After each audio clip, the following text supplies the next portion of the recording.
आज हम पढ़ेंगे राजस्थान की आर्थिक समीक्षा 2023-24 एवं योजनाएं, उनसे संबंधित इम्पोर्टेंट क्वेश्चन। चलो पहला क्वेश्चन देखते हैं। पहला क्वेश्चन है अपना, राजस्थान की आर्थिक समीक्षा 2023-24 के अनुसार राज्य का स्थिर मूल्यों पर शुद्ध राज्य घरेलू उत्पाद कितना है? तो ये शुद्ध घरेलू उत्पाद है अपना 7,40,581 करोड़। इसके बाद राजस्थान की आर्थिक समीक्षा 2023-24 के अनुसार राज्य की प्रचलित मूल्यों पर प्रति व्यक्ति आय कितनी है? तो 1,67,964। नेक्स्ट क्वेश्चन, राजस्थान की आर्थिक समीक्षा 2023-24 के अनुसार राज्य का स्थिर मूल्यों पर प्रावधानिक औद्योगिक उत्पादन सूचकांक कितना है? यह है 153.77। नेक्स्ट क्वेश्चन, राजस्थान की आर्थिक समीक्षा 2023-24 के अनुसार राज्य के थोक मूल्य सूचकांक में वर्ष 2022-23 की तुलना में वर्ष 2023-24 में कितने प्रतिशत परिवर्तन हुआ है? तो ये परिवर्तन रहा है -0.09%। आगे थोक मूल्य सूचकांक पे है ये। इसके बाद है राजस्थान में आर्थिक समीक्षा 2023-24 के अनुसार राज्य के सामान्य थोक मूल्य सूचकांक में 2022 की तुलना में 2023 में कितने प्रतिशत वृद्धि हुई थी? तो ये की गई थी 0.54%। आगे वर्ष 2023-24 के दौरान रिको राज्य में 10 नए औद्योगिक क्षेत्रों को विकसित किया जाएगा। नेक्स्ट, निम्नलिखित में से कौन सा विकल्प सही सुमेलित नहीं है? तो ये अपना ये नहीं है, कोटा में नहीं है ये, जबकि कुंज बिहारीपुरा जयपुर में है, राजस नागौर में है राजस, और मालकीटूस उदयपुर में है। आगे आते हैं नेक्स्ट क्वेश्चन 8वां। तो ये अपना रिको द्वारा स्थापित विशेष पार्कों के संबंध में निम्नलिखित में से कौन सा कथन सत्य नहीं है? तो ये अपना 3 सही है। कौन कौन से सही है? चौथे को छोड़ो। मैडटेक मेडिकल डिवाइस पार्क पोरनाडा में स्थित है, और इंटीग्रेटेड रिसोर्स रिकवरी पार्क जम्मा-रामगढ़ धौलाई में स्थित है, और sport goods and toys zone खुसखेड़ा में स्थापित किया गया है। इसके बाद आते हैं औषधीय पौधों जो कि विलुप्त होने के कगार पर है के संरक्षण हेतु राज्य में कितने औषधीय पौधे संरक्षित क्षेत्र स्थापित किए जाएंगे? तो ये कितने किए जाएंगे? 21। कितने? 21 औषधीय पौधे संरक्षित किए जाएंगे। इसके बाद आते हैं राज्य में वन क्षेत्रों से बाहर वनस्पतिक आवरण को बढ़ावा हेतु कौन से नवीन योजना वर्ष 2023-24 में शुरू की गई? तो ये की गई थी ट्री आउटसाइड फॉरेस्ट राजस्थान। राज्य में वन क्षेत्रों से बाहर वनस्पति आवरण को बढ़ावा देने के लिए कौन सी नवीन योजना चलाई गई थी? Tree outside forest Rajasthan. Next आते हैं आर्थिक समीक्षा 2023-24 के अनुसार राजस्थान भारत में बाजरा फसल में कौन सा स्थान रखता है? तो पहला रखता है। कितना है? देश का 38.98%। आर्थिक समीक्षा 2023-24 के अनुसार भारत में राजस्थान का निम्न में से किस तिलहन उत्पादन में प्रथम स्थान है? तो किस में? सरसों और तोरिया में। नेक्स्ट, आर्थिक समीक्षा 2023-24 के अनुसार राजस्थान उत्पादन में देश के प्रथम स्थान रखता है। तो बाजरा उत्पादन में या सरसों और उत्पादन में ये प्रथम स्थान पर रखता है। जैसे राजस्थान देश की सरसों उत्पादन में 46.63 हिस्सा रखता है। राजस्थान में सरसों प्रदेश भी कहा जाता है राजस्थान को। इसके बाद आते हैं राजस्थान में प्रमुख सरसों उत्पादक जिले कौन कौन से हैं? गंगानगर, अलवर, टोंक, भरतपुर, जयपुर। राज्य में सर्वाधिक क्षेत्रफल उत्पादन वाला जिला कौन सा है? भरतपुर। आगे आर्थिक सर्वेक्षण 2023-24 के अनुसार वर्ष 22-23 में मूंगफली उत्पादन राजस्थान का कौन सा स्थान था? तो ये था दूसरा।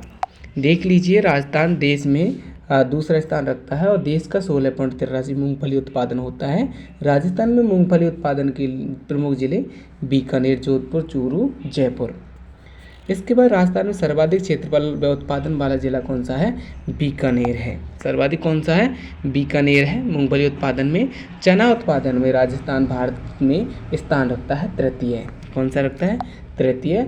आर्थिक सर्वेक्षण 2023-24 के अनुसार किन फसलों के उत्पादन में राजस्थान का भारत में प्रथम स्थान रखता है?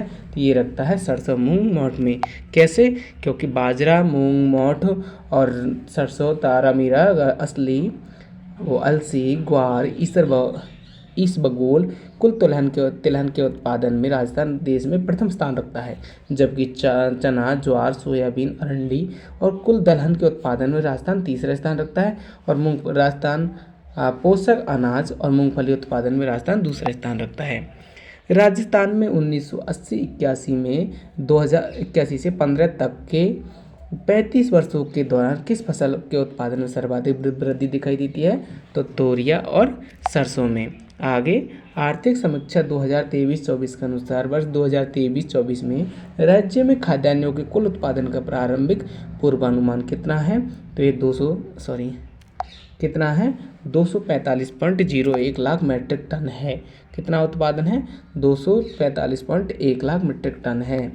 इसके बाद आते हैं राजस्थान में जीएसबीए में कृषि क्षेत्र की कुल हिस्सेदारी 2011-12 में 28.56% से बढ़कर 2023-24 में स्थिर कीमतों पर कितनी हो गई है? तो 26.21% हो गई है। घटकर हुई है दोस्तों, घटकर थोड़ी हुई है। तो कितनी हो गई है? 26.21। देख लीजिए, ये सारणी है। इसके बाद ये फसल है। कृषि संबंधित क्षेत्र का वर्ष 2023-24 में वर्तमान कीमतों पर राजस्थान के फसल राज्य मूल्यवर्धन में 26.72% योगदान करने का अनुमान है। कृषि संबंधित क्षेत्रों का वर्ष 2022-23 में वर्तमान कीमतों पर राजस्थान के सकल राज्य मूल्यवर्धन में 26.72% योगदान करने का अनुमान है। आगे राज्य में भूमि उपयोग आर्थिक समीक्षा ये 23-24 के अनुसार संदर्भ में कौन सा सम्मिलित नहीं है? तो हमें पता है बानकी क्षेत्र में 8.09 है, अकृषि क्षेत्र में 8.10 नहीं है, कितनी है? 6.89 है। कितना है? 6.89। जबकि चालू पड़त में कितना है? 4.38। शुद्ध बोया गया क्षेत्र कितना है? 53.74। ये इसकी समीक्षा है, देख लो। ये अभी दिया गया था यहाँ पे कृषि क्षेत्र में 6.89 है, चालू पड़त में 4.38 है, अन्य चालू पड़त में 6.68। ऊसर मतलब बंजर भूमि 6.89, यह कृषि क्षेत्र है। ऊसर मतलब बानकी में 8.09, बंजर में 10.39 और शुद्ध बोया गया क्षेत्र 53.74। राष्ट्रीय टिकाऊ खेती मिशन के अंतर्गत निम्न में से कौन सा उप मिशन सम्मिलित किया गया है? तो ये किया गया है अपना मृदा स्वास्थ्य प्रबंधन। नेक्स्ट इसके बाद में राजस्थान में 2011-12 से 2022-23 की अवधि के दौरान कृषि एवं संबद्ध क्षेत्र की स्थिति स्थिर मूल्यों पर सकल राज्य मूल्यवर्धन में चक्रवृद्धि वार्षिक वृद्धि दर कितनी है? तो ये 4.61%। इसके बाद आते हैं राजस्थान में सड़क घनत्व मतलब कुल क्षेत्रफल का 100 प्रति किलोमीटर के हिसाब से लगाना है। तो सड़क घनत्व अपना कितना है? 88.18। अब ये क्या है? किलोमीटर है। देख लीजिए राज्य में कितने नेशनल हाईवे है? 52, और जिनकी कुल लंबाई कितनी है? 10,789। राज्य में सड़कों का घनत्व कितना? 88.18। और राज्य में नेशनल हाईवे का प्रतिशत पूछे तो 3.10 किलोमीटर प्रति 100 हेक्टोमीटर व 100 वर्ग किलोमीटर। आर्थिक समीक्षा 2023-24 के अनुसार 31 मार्च 2023 को राजस्थान में सड़कों की कुल लंबाई कितनी है? तो 3,01,810 किलोमीटर। कितना? 3,01,810 किलोमीटर। इसके बाद आते हैं राजस्थान में 2022-23 में प्रधानमंत्री ग्राम सड़क योजना के तहत सड़कों का निर्माण किया गया, तो कितना? 727 किलोमीटर। तो ये समीक्षा देख लीजिए, इसकी व्याख्या तो कितना है ये देख लीजिए आप। प्रधानमंत्री 2024 में प्रधानमंत्री ग्राम सड़क योजना थर्ड के अनुसार यह अब तक 7303.45 किलोमीटर सड़क का उन्नयन कार्य किया जा चुका है। और प्रशासनिक प्रतिवेदन के अनुसार दिसंबर 2023 तब प्रधानमंत्री सड़क योजना के अंतर्गत 727 किलोमीटर सड़कों का निर्माण किया जाएगा। दोस्तों मैंने कुछ गलत तो नहीं बोल दिया, 727 है, 23 बोल दिया होगा ही मैंने, मेरा भी ध्यान नहीं रहा।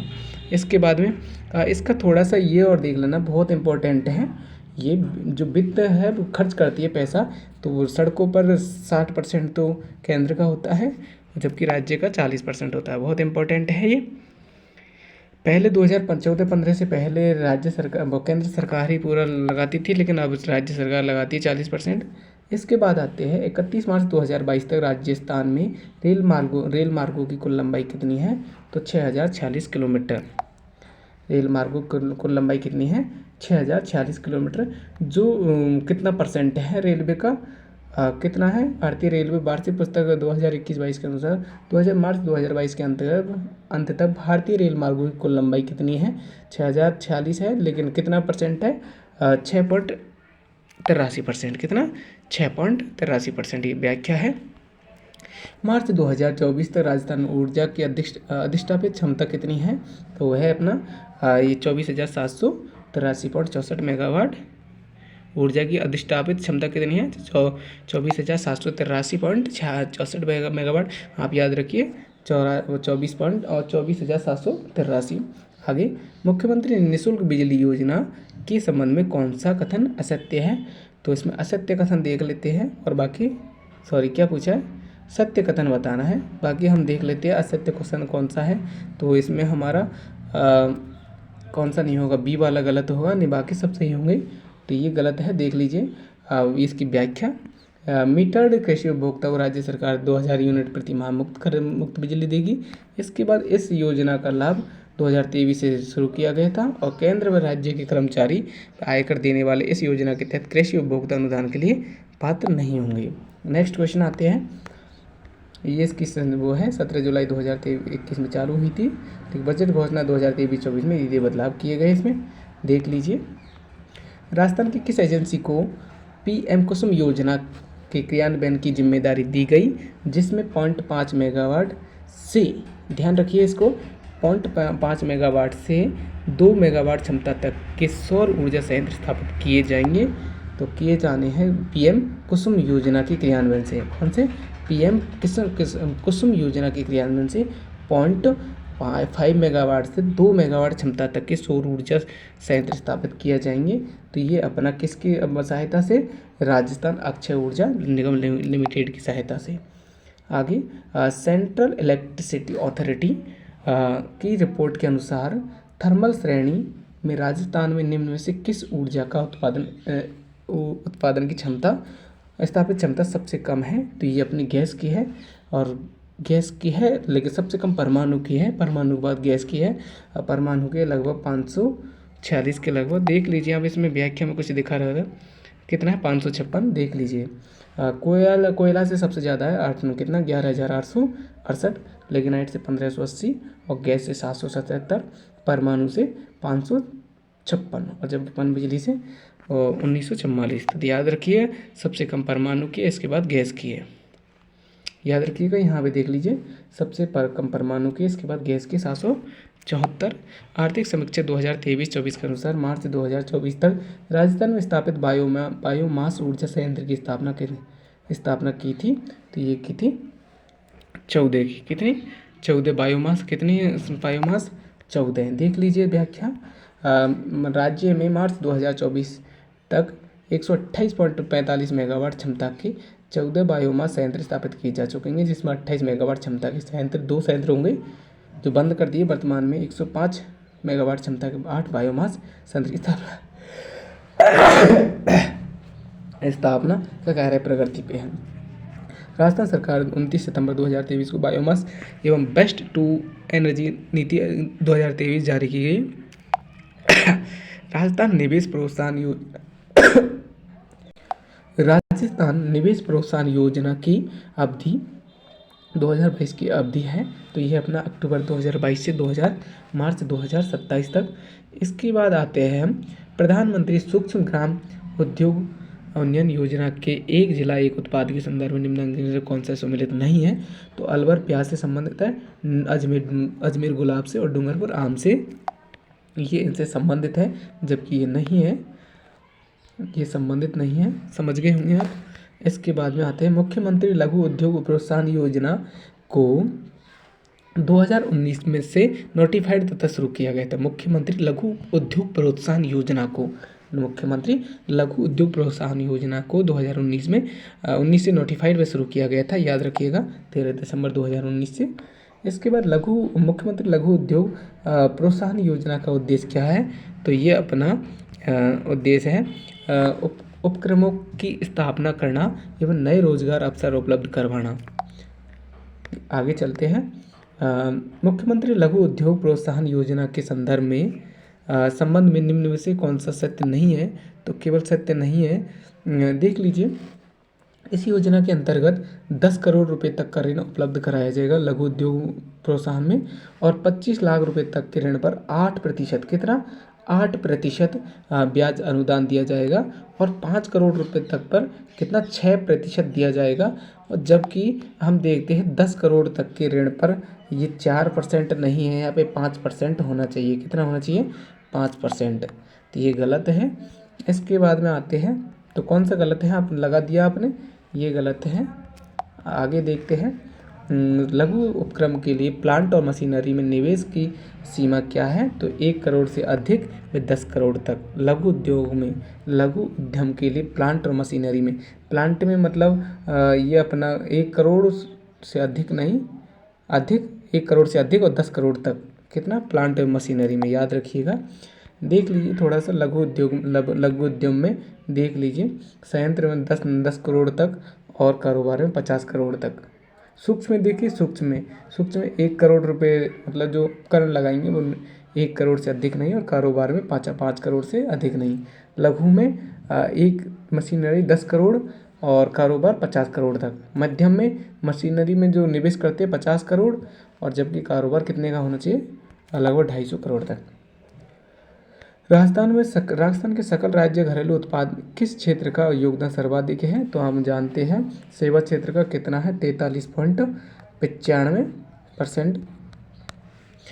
देख लीजिए 2000 स्थिर मूल्यों पर सेवा क्षेत्र का 43.95, प्रचलित मूल्यों पर सेवा क्षेत्र का योगदान 45 प्रचलित मूल्यों पर सेवा क्षेत्र का कितना है 45 पॉइंट, तो स्थिर मूल्यों पर तो कितना है 43.95, और स्थिर प्रचलित मूल्यों पर 45.07। स्थिर मूल्यों पर कृषि का योगदान कितना 26.21, स्थिर मूल्यों पर उद्योग का 29.84। तो याद रखिएगा सबसे ज़्यादा तो कितना सेवा का, इसके बाद सबसे ज़्यादा तो किसका है सेवा क्षेत्र का, याद रखिएगा थोड़ा क्वेश्चन आ जाता है सेवा क्षेत्र का। इसके बाद आता है उद्योग का, फिर इसके बाद कृषि का।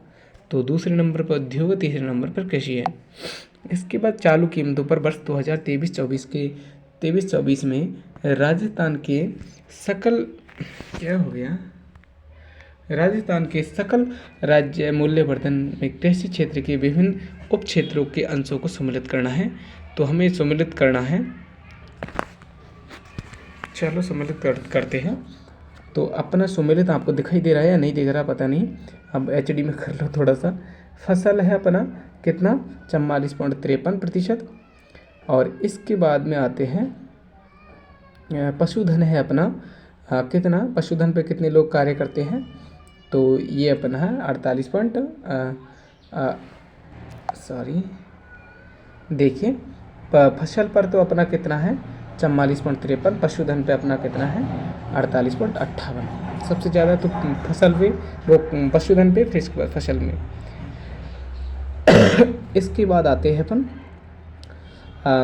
वानिकी कितनी है, वानिकी पे है अपना 6.40, और मत्स्य पे 9.49%। तो देख लीजिए थोड़ा सा, तो यहाँ पे देखिए अब आपको दिखाई दे रहा होगा फसल पे अपन कितना है 44.53, और पशुधन पे कितना है 48.58, और वानिकी पर कितना है 6.40, और मत्स्य पे 0.49। नेक्स्ट आते हैं, निम्न में से किस वर्ष में राजस्थान सूक्ष्म और लघु और मध्यम उद्यम नीति शुरू की थी, तो ये कब की थी अपन ने, ये की थी अपने 2022 में। सूक्ष्म ये देखिए 2022 में, राजस्थान में एमएसएमई नीति 17 सितंबर 2022 को एमएसएमई दिवस के अवसर पर लागू की थी। इसके बाद में गत वर्ष की तुलना में 2023-24 में राजस्थान के सकल राज्य मूल्य वर्धन 2022-11-12 बुनियादी मूल्यों में से कहने मतलब गत वर्ष की तुलना में वर्ष 2023-24 में राजस्थान के सकल राज्य मूल्य वर्धन में किस क्षेत्र के योगदान में सर्वाधिक वृद्धि हुई है? तो ये हुई है इनमें से कोई नहीं, मतलब ये ना तो सेवा न कृषि न उद्योग।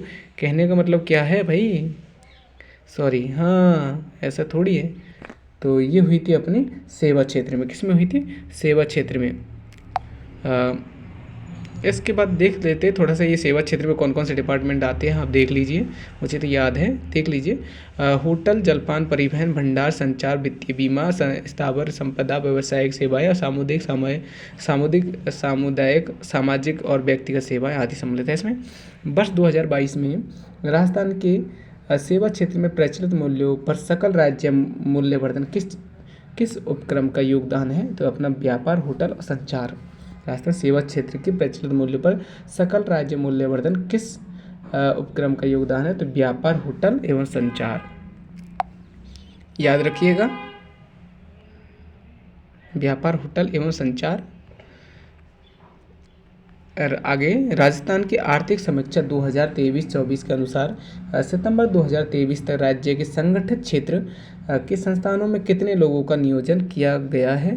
तो ये किया जाएगा 14.25 लाख। कितना है? 14.25 लाख। राजस्थान आर्थिक समीक्षा 2023-24 के अनुसार सितंबर 2023 तक राज्य में संगठित क्षेत्र के संस्थानों में कितने लोगों का नियोजन किया जाएगा? 14.25 लाख। इसके बाद निम्नलिखित कथनों पर ध्यान दीजिए। तो ध्यान से देखिए इसको, क्या है, क्या बोल रहा है, थोड़ा सा देखिए। 13-24 में राजस्थान का सकल राज्य घरेलू उत्पाद कीमतों पर कितना है अपना? 8,45,115 करोड़। राजस्थान सकल राज्य घरेलू उत्पाद में GSDP में स्थिर कीमतों पर कितना है? 8,45,115 करोड़। और राजस्थान के GSBA का स्थिर मूल्यों पर 2023-24 क्षेत्रवार योगदान कृषि में 26.21 आप पढ़ चुके हो, उद्योग में 29.84 और सेवा में 43.95। तो दोनों ही सही है, हमें पता है, ये तो आप पहले भी देख चुके हो। तो देख लीजिए आंसर कौन सा है, कथन 1 और 2 सही है। नेक्स्ट आते हैं आर्थिक समीक्षा 2023-24 के अनुसार 23-24 में राजस्थान की स्थिर कीमतों पर सकल राज्य घरेलू उत्पाद की वृद्धि दर कितनी है? तो अपनी कितनी है वृद्धि दर? तो 8.03% है। आप पहले पढ़ चुके हो 2023-24 के राजस्थान 2023-24 में राजस्थान स्थिर कीमतों पर सकल राज्य घरेलू उत्पाद की वृद्धि कितनी है? 8.03%, याद रखिएगा।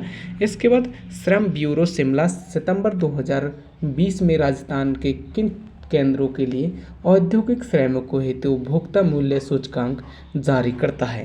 तो ये करता है अलवर, भीलवाड़ा, जयपुर। याद रखिएगा, श्रम ब्यूरो शिमला सितंबर 2020 से राजस्थान के किन केंद्रों के लिए औद्योगिक श्रमिकों हेतु उपभोक्ता मूल्य सूचकांक जारी करता है?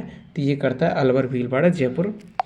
इसके बाद में आता है वर्ष 2023-24 में राजस्थान में उद्योग क्षेत्र का स्थिर कीमतों पर सकल राज्य मूल्यवर्धन में क्षेत्रीय योगदान क्या है? तो अपना क्षेत्रीय योगदान है अपना, अभी पढ़ चुके हो आप, कितना है? 29.84 उद्योग में।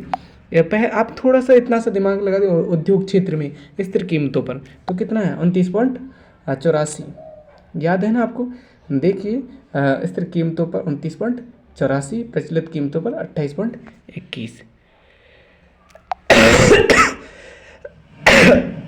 इसके बाद में आते हैं राजस्थान की GSDP, अब वो GDS रिपोर्ट किसके द्वारा जारी की जाती है?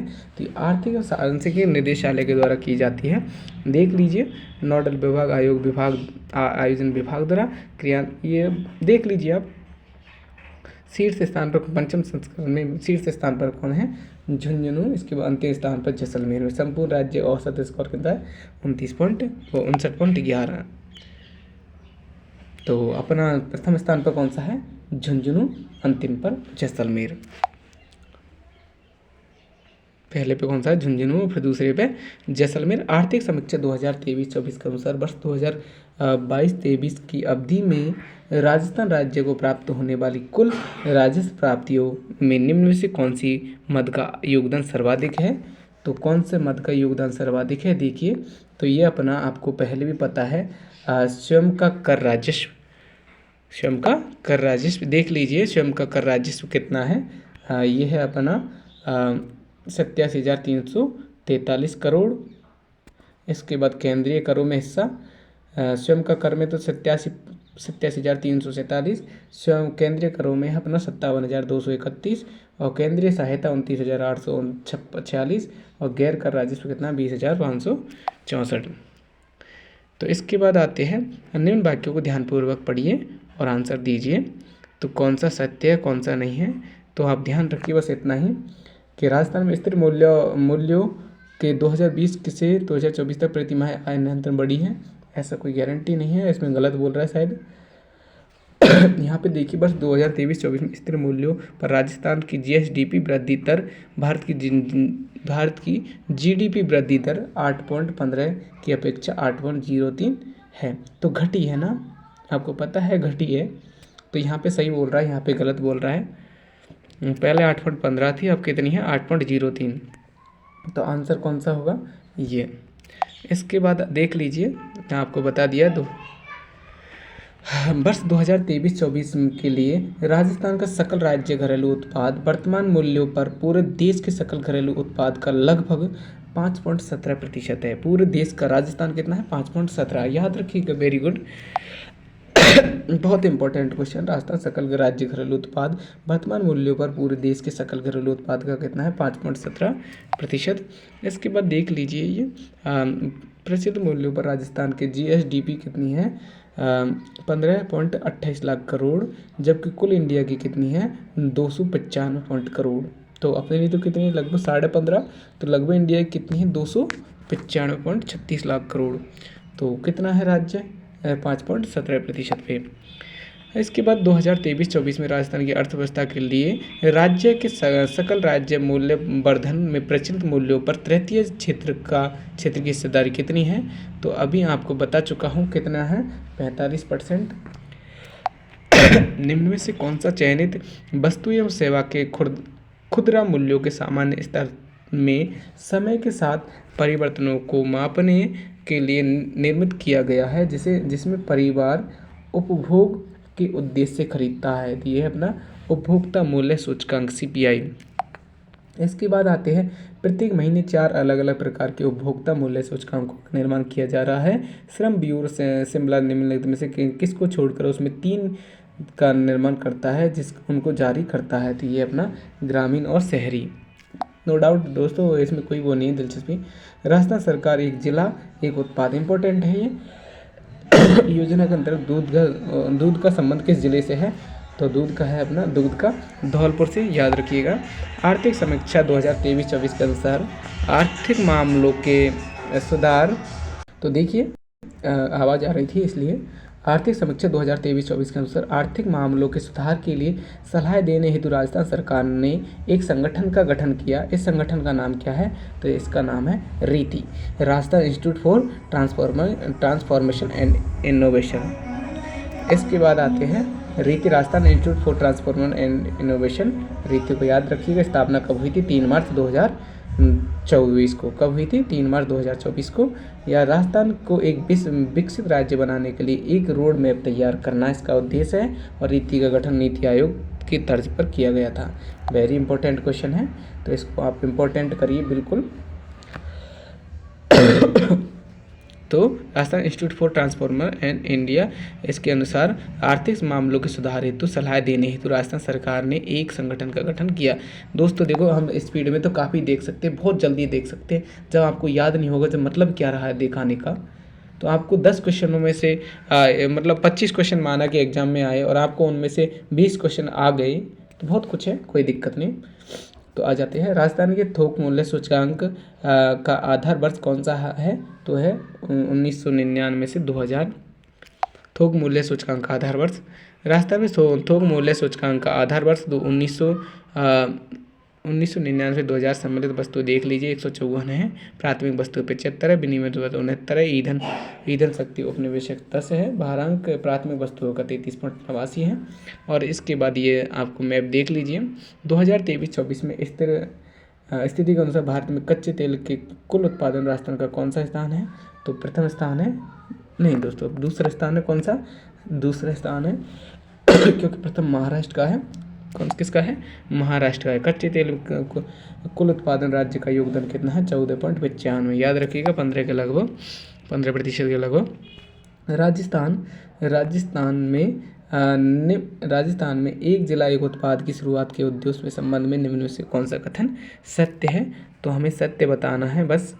तो देखिए राजस्थान में एक जिला एक उत्पाद निर्यात क्षमता वाले उत्पादों और सेवाओं की पहचान कर उन्हें बढ़ावा देना, और राजस्थान हर जिले को एक संभावित निर्यात केंद्र के रूप में परिवर्तित करना चाहता है। तो ये दोनों ही आंसर बिल्कुल सही है। चलो आगे बढ़ते हैं। आंसर देख लीजिए दोस्तों, डाउट हो तो। इसके बाद राजस्थान लोक सेवाओं की गारंटी अधिनियम कब लागू किया गया? तो ये किया गया था 2011 में। राजस्थान लोक सेवाओं की गारंटी अधिनियम लागू किया गया 2011 में। इसके बाद आते हैं प्रवर्तन 14 नवंबर 2011 को प्रारंभ में 15 सरकारी विभागों को 108 सेवाएं शामिल की गई। इन्हें आप पढ़ लेना दोस्तों। मुख्यमंत्री कोरोना सहायता योजना के तहत हर महीने एक विधवा को कितनी पेंशन राशि दी जाती है? तो ये दी जाती है 1500 प्रति माह।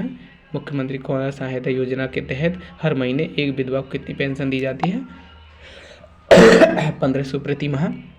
ये इसकी वो देख लेना। देख ले, मैं ही बता देता हूँ। विधवा महिला को तत्कालिक सहायता 1 लाख रुपये और प्रति माह पेंशन 1500 रुपये। विधवा के बच्चों को 18 वर्ष की आयु तक 1000 रुपये प्रति माह और 2000 रुपये प्रति माह। 18 वर्ष की आयु तक 1000 रुपये प्रति माह, 2000 रुपये प्रति वार्षिक। विधवा के बच्चों को 18 वर्ष की आयु के बाद सरकारी नौकरी की घोषणा है। ठीक है दोस्तों। निर्माण श्रमिक जीवन एवं भविष्य सुरक्षा योजना संबंधित है। तो ये अपना निर्माण श्रमिकों को बीमा एवं पेंशन स्कीम के लाभ देने, निर्माण श्रमिकों को बीमा एवं पेंशन स्कीम के लाभ हेतु। आगे मुख्यमंत्री कन्यादान योजना के तहत कितनी सहायता दी जाती है? तो ये दी जाती है 31,000 रुपये। मुख्यमंत्री कन्यादान योजना के तहत कितनी सहायता दी जाती है? 31,000 रुपये। याद रखिएगा, ये देख लेना। 10वीं पास को 10,000 रुपये और बाद में स्नातक होने पर 20,000 रुपये की अतिरिक्त दे दी जाती है। आगे 2024 में प्रधानमंत्री आवास योजना शहरी के कितने 7 वर्ष पूरे हुए हैं? प्रधानमंत्री आवास योजना के शहरी के कितने वर्ष पूरे हुए हैं? 7। देख लीजिए ये कब चालू हुई थी? 2015 में शुरुआत हुई थी और वर्ष 2022 में 7 वर्ष पूरे कर चुके हैं। और अब कितना हो गए? 9 वर्ष हो गए ना। 2024 में कितने वर्ष हो गए? 9। सभी पात्र सरकार, ये देख लीजिए, कोई दिक्कत नहीं है। आगे राजस्थान शुभ शक्ति योजना का लाभान्वित समूह है। तो अपना श्रमिक परिवार की लड़कियां एवं महिलाएं। राजस्थान शुभ शक्ति योजना का लाभान्वित समूह कौन सा है? श्रमिक परिवार की लड़कियां एवं महिलाएं। ये देख लो। शक्ति सदन योजना का संबंध निम्नलिखित में से किस विभाग से है? तो अपना है ये महिला एवं बाल विकास विभाग से। शक्ति सदन योजना का संबंध महिला एवं बाल विकास से। ये देखिए 2022-23 में शक्ति सदन योजना का नाम रखा गया। उज्ज्वल योजना का विलय कर शक्ति सदन योजना नाम रखा गया। स्वाधार गृह और उज्ज्वला योजना का विलय कर शक्ति सदन योजना रखा गया। और विपरीत परिस्थितियों से जीवन यापन करने वाली महिलाओं को आश्रय प्रदान करना। विभाग महिला एवं बाल विकास विभाग। आगे मुख्यमंत्री दुग्ध उत्पादक संबल योजना के तहत दुग्ध उत्पादकों के लिए लगभग 5 रुपये प्रति लीटर अनुदान किया जाएगा। बोलिए, देखिए क्या? मुख्यमंत्री दुग्ध उत्पादक संबल योजना के तहत दुग्ध उत्पादकों के लिए ₹5 प्रति लीटर अनुदान प्रदान किया जाएगा। याद रखिएगा। 20 सूत्रीय कार्यक्रम 2006 के अंतर्गत कितने मदों की निगरानी राज्य स्तर पर की जाएगी? तो ये की जाएगी अपने 10 मदों पर। कितने? 10 मदों पर 2006 के अंतर्गत कितने मदों पर निगरानी राज्य स्तर की करेगा? तो 10 मदों पर। आगे, निम्नलिखित में से कौन सी एक योजना राजस्थान सरकार के सामाजिक न्याय और अधिकारिता विभाग से संबंधित नहीं है? तो ये नहीं है। बाकी नवजीवन योजना और पालनहार योजना और स्वाधार योजना ये राजस्थान सरकार की है। देख लीजिए।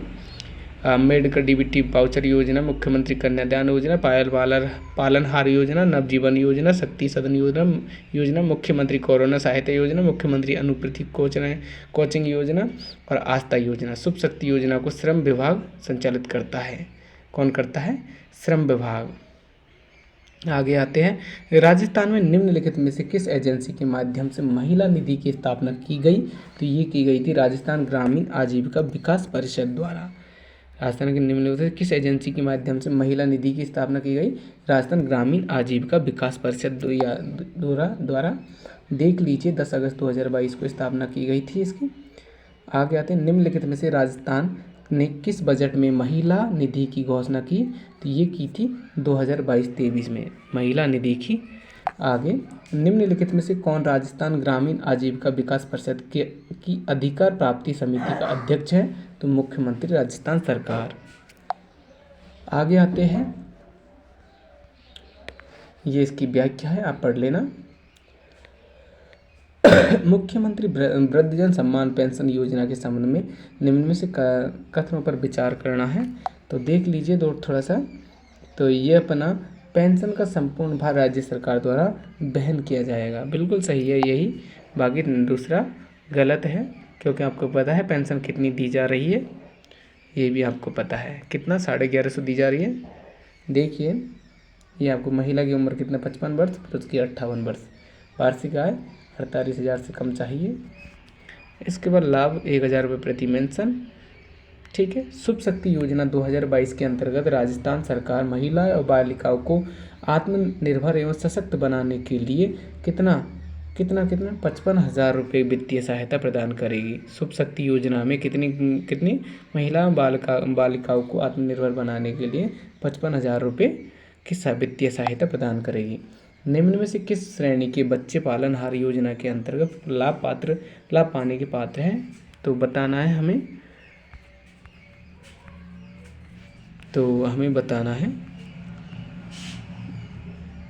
दोस्तों, ना तो इसका आंसर है मेरे पास। चलो आगे आते हैं। व्याख्या देखिए।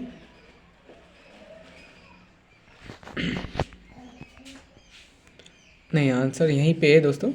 निम्न में से किस श्रेणी के बच्चे पालनहार योजना के अंतर्गत लाभ पाने के पात्र हैं? नीचे दिए कोटों में। तो अनाथ बच्चे बिल्कुल है, और मृत्यु दंड अथवा आजीवन कारावास प्राप्त माता पिता के बच्चे बिल्कुल सत्य है। तलाकशुदा और परित्यक्ता पुनर्विवाह विधवा माता के बच्चे और विशेष योग्य जन्ममाता के बच्चे, तो इसमें पालनहार में ये शामिल है। याद रखिएगा। और ऐसे ज़्यादा इम्पोर्टेंट नहीं है, कोई दिक्कत नहीं है। यहाँ व्याख्या देख लीजिए आप, व्याख्या में सब कुछ है। आगे, राजस्थान की पालनहार योजना के पात्रता हेतु कौन सी शर्त सही नहीं है? तो आप देख लीजिए डायरेक्ट इसको ही, आपने वो व्याख्या देख ली। पालनहार में बच्चा आवेदन की तिथि से कम 2 वर्ष की अवधि से राजस्थान राज्य में रह रहे हो, ये तो कोई शर्त नहीं रखी गई है। आगे आते हैं। इसमें क्या दिया हुआ है थोड़ा सा ये देख लीजिए। शुरुआत कब हुई थी? 8 फरवरी 2005 में। योजना का प्रकार नगद हस्तांतरण। 19 श्रेणियों के अंदर इसको आने वाले अनाथ बच्चों को उत्तरदायित्व देने वाले समाज सेवकों का प्रोत्साहन दिया करना है। देख लीजिए। विधवा के बच्चे 3 बच्चों तक, विवाहित विधवा के बच्चे, देखिए विधवा के बच्चे, विवाहित विधवा के बच्चे, और कुष्ठ रोग से प्रभावित माता पिता के बच्चे, कुष्ठ रोग से प्रभावित माता पिता के बच्चे, और ये HIV और AIDS के संक्रमित व्यक्ति इनके, तलाकशुदा के सिलिकोसिस से पीड़ित व्यक्ति के बच्चे। तो इस प्रकार 19 श्रेणी से हैं, और 19 श्रेणी में विभाजित है। राजस्थान सरकार की मुख्यमंत्री पालनहार योजना का मुख्य उद्देश्य क्या है? तो अनाथ के निकटतम रिश्तेदारों या किसी भी संस्थाओं को उनके पालन पोषण, शिक्षा, स्वास्थ्य, अन्य आवश्यक जरूरतों के लिए वित्तीय सहायता प्रदान करना। आगे आते हैं, अगस्त 2022 में किस भारतीय राज्य ने ऋण के माध्यम से महिलाओं के सामाजिक व आर्थिक विकास के लिए महिला निधि ऋण योजना शुरू की है? तो ये राजस्थान ने। आगे आते हैं नेक्स्ट क्वेश्चन पे, स्वयं सिद्धि योजना किसके लिए है? तो ये है अपने संकटग्रस्त महिलाओं के आश्रय और पुनर्वास के लिए। नेक्स्ट क्वेश्चन, मुख्यमंत्री राजश्री योजना के तहत कुल कितना अनुदान दिया जाएगा? तो ये दिया जाएगा 1 लाख रुपए। मुख्यमंत्री राजश्री योजना के तहत, मुख्यमंत्री राजश्री योजना अब प्रोत्साहन किस में चली गई है? लाडो योजना में, लाडो प्रोत्साहन में आरंभ की गई थी। तो ये महिला सशक्तिकरण और लैंगिक समानता को बढ़ावा देने के लिए। मुख्यमंत्री राजश्री योजना अथवा लाडो प्रोत्साहन संबंधित है, तो किससे संबंधित है? तो ये अपना समाज के बालिकाओं के प्रति सकारात्मक दृष्टिकोण विकसित करने के लिए।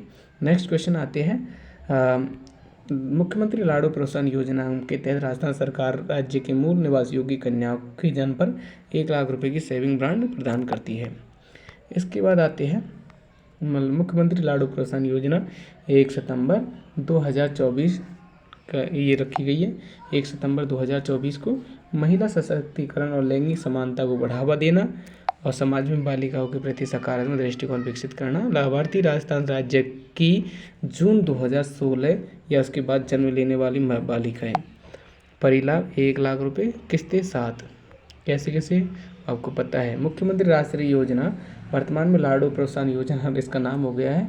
तो कब? 1 सितंबर 2024 में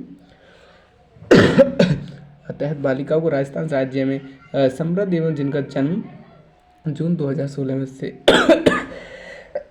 16 की पहली तारीख या उसके बाद हुआ तो वित्तीय सहायता के लिए पात्र है।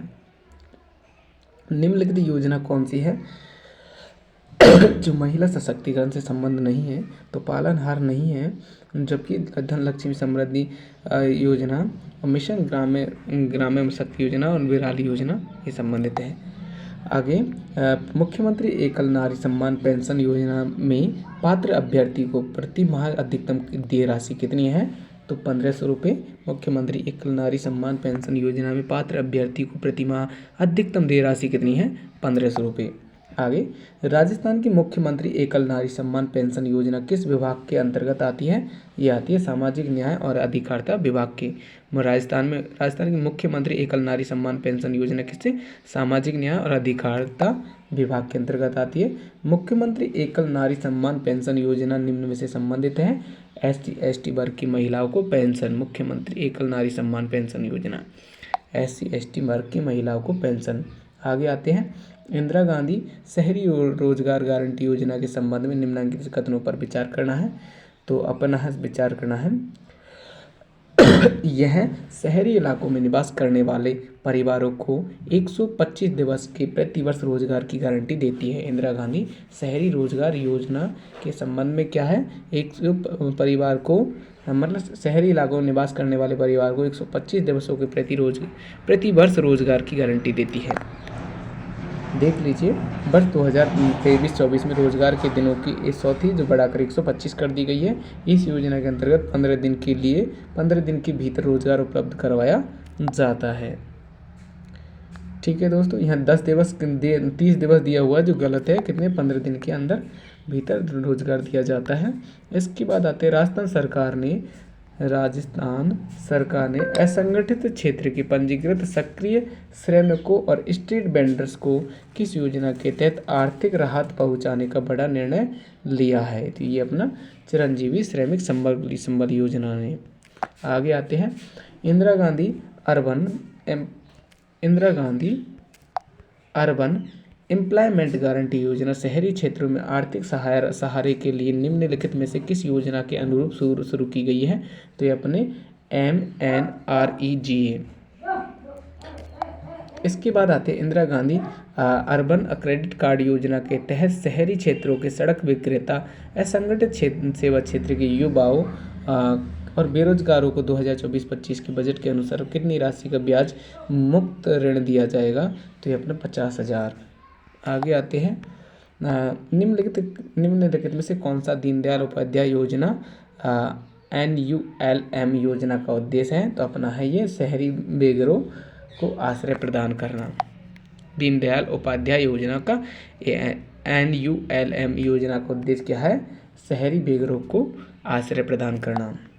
इसके बाद राष्ट्रीय ग्रामीण रोजगार गारंटी स्कीम का नाम बदलकर महात्मा गांधी राष्ट्रीय ग्रामीण रोजगार स्कीम कब किया गया? तो ये किया गया था 2 अक्टूबर 2009 को। इम्पोर्टेंट नहीं है ऐसा। महात्मा गांधी राष्ट्रीय ग्रामीण रोजगार गारंटी योजना के आयोजन और क्रियान्वयन के लिए कौन जवाबदार है? तो ये अपना ग्राम पंचायत। याद रखिएगा, आपको ऐसा लगा इम्पोर्टेंट है तो फिर से देख लीजिए। रोजगार गारंटी स्कीम का नाम बदलकर महात्मा गांधी राष्ट्रीय ग्रामीण रोजगार रखा 2 अक्टूबर 2009 को। ठीक है, आपको ऐसा लगा तो निम्नलिखित में से कौन इंदिरा गांधी शहरी क्रेडिट कार्ड योजना के लिए पात्र है? तो इंदिरा गांधी शहरी कार्ड क्रेडिट के लिए तो देख लीजिए, ये है अपना हेयर ड्रेसर और दर्जी, और इसके बाद में आते हैं प्लम्बर, सर्वे में चिन्हित स्ट्रीट वेंडर्स सभी आते हैं। इसके बाद आते हैं राजस्थान राज्य सरकार ने हाल ही में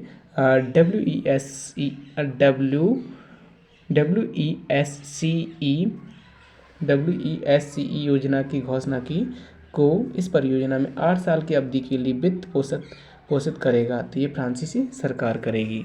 WESC योजना की घोषणा की जो फ्रांसीसी सरकार इस योजना में 8 साल की अवधि के लिए वित्त पोषित करेगी। परियोजना के नाम और इसकी बाहरी वित्त पोषण एजेंसी के संबंध में निम्नलिखित का मिलान करें और नीचे दिए गए कोटों का सही उत्तर दिए। दोस्तों इसको छोड़िए, बहुत लंबा चौड़ा आना भी नहीं क्वेश्चन। मुख्यमंत्री विशेष योग्यजन स्वरोजगार योजना के अंतर्गत कितनी राशि का ऋण प्रदान किया जाएगा? तो ये 5 लाख रुपए तक की राशि का योगदान किया जाएगा। मुख्यमंत्री विशेष योग्यजन स्वरोजगार योजना के अंतर्गत कितनी राशि का ऋण उपलब्ध किया जाएगा? 5 लाख रुपए। याद रखिएगा कैसे, मुख्यमंत्री विशेष योग्यजन स्वरोजगार योजना के अंतर्गत कितनी राशि का ऋण? 5 लाख रुपए राशि। इसके बाद आते हैं राजस्थान में अंत्योदय योजना किस मुख्यमंत्री के कार्यकाल से प्रारंभ की गई? तो ये भैरव सिंह शेखावत के काल से। इसके बाद राजस्थान में मुख्यमंत्री युवा कौशल योजना प्रारंभ की गई नवंबर 2019 में। इसके बाद 1 फरवरी 2019 को राजस्थान में चालू की गई मुख्यमंत्री युवा संबल योजना निम्न में से संबंधित है? तो बेरोजगारी भत्ता से। 1 फरवरी 2019 को राजस्थान में चालू की गई मुख्यमंत्री युवा संबल योजना बेरोजगारी भत्ता से। इसके बाद है पढ़ना लिखना अभियान के लिए न्यूनतम आयु सीमा कितनी है? 15 वर्ष। इसके बाद राजस्थान के सरकारी विद्यालयों में पन्नाधाय बाल गोपाल योजना के तहत दुग्ध वितरण किया जाता है। तो ये किया जाता है कक्षा 1 से 8वीं तक के विद्यार्थियों को। इस पन्नाधाय वो देखिए पहले तो पन्नाधाय बाल गोपाल योजना के तहत कौन सी ये है योजना? पन्नाधाय बाल गोपाल योजना के तहत 1 से 8वीं तक के विद्यार्थियों को दूध दिया जाता है। पन्नाधाय बाल गोपाल योजना निम्नलिखित में से किससे संबंधित है? तो स्कूल में दूध वितरण से। इसके बाद आते हैं क्लिक योजना किस कक्षा वर्ग के विद्यार्थियों को कंप्यूटर प्रशिक्षण प्रदान कर उससे तकनीकी कौशल विकसित करने के हेतु है? तो ये है अपना 6 से 10 तक के, कक्षा 6 से 10 तक के। इसके बाद आते हैं कालीबाई मेधावी छात्र स्कूटी योजना राजस्थान में शिक्षा को सशक्त कर रही है। तो कालीबाई। नेक्स्ट आते हैं राजस्थान सरकार की अनुप्रति योजना और अनुसूचित जाति अनुसूचित जनजाति के लोगों को वित्तीय सहायता प्रदान करती है। तो प्रतियोगी परीक्षाओं की तैयारी के लिए। PM श्री योजना का उद्देश्य निम्नलिखित में से किस एक का उन्नयन तथा विकास करना है? तो अपना स्कूल का। PM श्री योजना का उद्देश्य निम्नलिखित में से किस एक का उन्नयन एवं विकास करना है? तो स्कूल का। आगे जनवरी 2012 को केंद्र सरकार की PM वाणी योजना का शुभारंभ राजस्थान के किस जिले में किया जाता है? तो प्रतापगढ़ में। PM वाणी योजना का शुभारंभ राजस्थान के किस जिले में किया गया था? तो किस में किया गया था? 2022 में प्रतापगढ़ में। आगे आते हैं, मुख्यमंत्री अनुप्रति कोचिंग योजना संबंधित है, तो यह अपनी किससे? प्रतियोगी परीक्षाओं के लिए कोचिंग अनुप्रति योजना, समझ गए होंगे, प्रतियोगी परीक्षाओं के लिए कोचिंग। कालीबाई भील मेधावी छात्रा योजना संबंधित है, तो स्कूटी वितरण से। कालीबाई भील मेधावी छात्रा किससे है? स्कूटी वितरण से। निम्नलिखित में से कौन सी योजना समग्र शिक्षा अभियान के अंतर्गत आवृत नहीं है? तो ये नहीं है। बाकी देखो, राष्ट्रीय माध्यमिक शिक्षा अभियान, शिक्षा सर्वे अभियान, शिक्षक शिक्षा, तो समग्र शिक्षा अभियान के अंतर्गत आती है ये। इसके बाद आते हैं स्कूल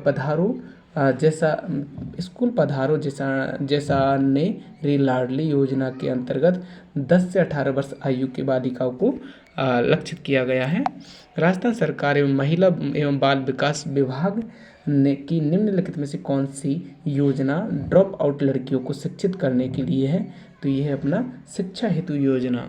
शिक्षा हेतु योजना याद रखिएगा, दो बार है। राजस्थान सरकार एवं महिला बाल विकास विभाग की निम्नलिखित में से कौन सी योजना ड्रॉप आउट लड़कियों को शिक्षित करने के लिए है?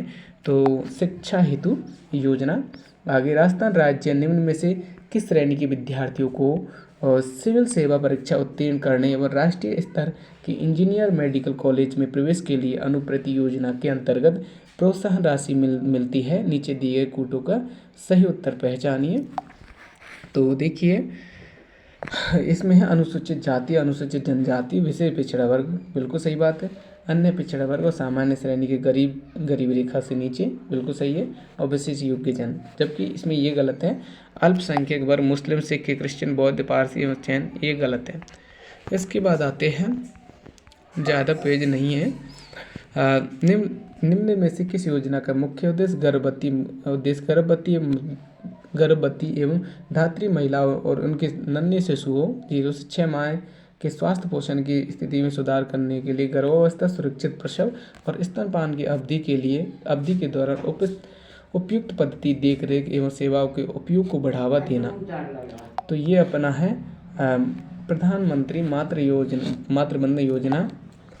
ई संजीवनी संबंधित है, तो ई संजीवनी संबंधित है टेली कंसल्टेशन से ई संजीवनी। राजस्थान में मुख्यमंत्री निःशुल्क जांच योजना 7 अप्रैल 2013 को आरंभ की गई थी। 7 अप्रैल 2013 को। राजस्थान निक्षय पोषण योजना का संबंध है टीबी के मरीजों से। निक्षय मतलब आप जानते हो ना, टीबी। इसके बाद अब राजस्थान के राजकीय चिकित्साय संस्थानों में निःशुल्क IPD OPD उपचार योजना का नाम मुख्यमंत्री निःशुल्क निरोगी योजना रख दिया गया है। मुख्यमंत्री निःशुल्क निरोगी योजना रख दिए गए OPD और IPD उपचार योजना का नाम। इसके बाद आते हैं पन्नाधाय जीवन अमृत योजना के तहत BPL परिवारों को वित्तीय सहायता के रूप में कितनी राशि प्रदान की जाती है यदि मुख्य सदस्य की बीमारी का दुर्घटना के अलावा अन्य कारण से मृत्यु हो? तो ये दी जाती है अपनी 30,000 रुपये। कितनी? 30,000 रुपये। पन्नाधाय जीवन अमृत योजना के तहत BPL परिवारों को वित्तीय सहायता के रूप में कितनी राशि प्रदान की जाती है यदि मुख्य सदस्य की बीमारी का दुर्घटना के अलावा अन्य किसी कारण से मृत्यु होती है? तो प्रधानमंत्री मातृवंदना योजना के तहत लाभार्थियों को महिलाओं को पहले बच्चे के जन्म पर कितनी राशि दी जाती है? तो ये दी जाती है 6500 रुपये। प्रधानमंत्री मातृवंदना योजना के तहत योजना के तहत कितनी राशि दी जाती है? 6500 रुपये। ये देख लीजिए कैसे दी जाती है। पहली किस्त अपनी 4,000, दूसरी 2500 रुपये, 2 किस्तों में। यह योजना 1 जनवरी 2017 से चालू की गई थी। राजस्थान में अटल भूजल योजना के लिए निम्न में से कौन सा कथन सत्य है? तो हमें बताया सत्य कथन। तो इस योजना का फोकस भूजल प्रबंधन के सुधार करना और इस गिरते स्तर को रोकना है। आगे देखने ऊपर वाला, भूजल योजना भारत सरकार की वित्तीय सहायता राजस्थान सरकार द्वारा चलाई गई। ये तो नहीं है। भूजल योजना भारत सरकार की वित्तीय सहायता से नहीं, ऐसा नहीं है। भूजल योजना फोकस भूजल प्रबंधन में सुधार हेतु। तो देखिए ये सही है। कैसे? क्योंकि ये भूजल योजना भारत सरकार और केंद्र सरकार, भारत सरकार के द्वारा विश्व के सहयोग से चलाई गई है। किसके सहयोग से? विश्व के सहयोग से चलाई गई है। 50-50% याद रखिएगा, विश्व के सहयोग से। कौन सी है? राजस्थान अटल भूजल योजना। आगे आते हैं। राष्ट्रीय कृषि विस्तार एवं तकनीकी मिशन में वित्त पोषण में राजस्थान सरकार का हिस्सा कितना है? तो 40% है। राष्ट्रीय कृषि विस्तार और तकनीकी मिशन में वित्त पोषण में राजस्थान सरकार का हिस्सा कितना है? 40%। आगे आते हैं। राष्ट्रीय कृषि विकास योजना के अंतर्गत राजस्थान को केंद्रीय सहायता के रूप में भारत सरकार के प्रतिशत योगदान बताइए। तो अपना 60% है। राष्ट्रीय कृषि विकास योजना के अंतर्गत राजस्थान को केंद्रीय सहायता के रूप में भारत सरकार से कितनी योगदान राशि है? तो यह अपना 60%। गेहूं और दलहन पर राष्ट्रीय खाद्य सुरक्षा मिशन राजस्थान के किस वर्ष प्रारंभ किया गया था?